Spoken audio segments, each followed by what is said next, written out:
بسم الله الرحمن الرحیم. الحمدلله رب العالمین الرحمن الرحیم مالک یوم الدین ایاک نعبد و ایاک نستعین اهدنا الصراط المستقیم. دارم بالا سر قبرت فاتحه میخونم. الان فرض کن تو اون پایینی، من این بالا هستم. اگر بخوای برگردی به زندگی، چه کاری هست که میری انجامش میدی؟ ها؟ چه کار نکرده ای داری؟ فکر نمی‌کنی یکم بد زندگی کردی؟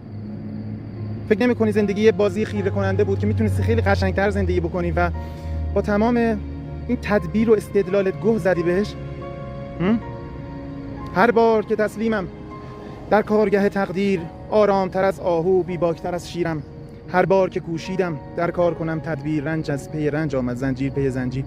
چه ارتباطی بین زنجیر و تدبیر و استدلال و اینا هست؟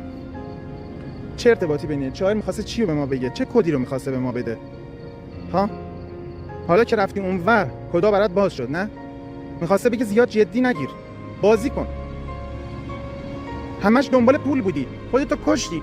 اصلا یادت رفت که زیبایی‌های زندگی رو ببینی. فقط دنبال مقصد بودی، از مسیر لذت نبردی.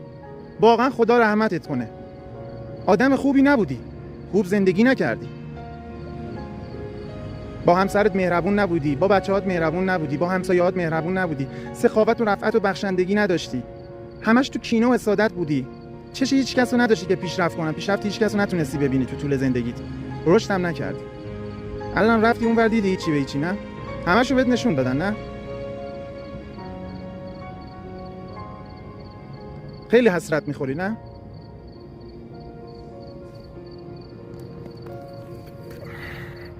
حالا برو درست زندگی کن.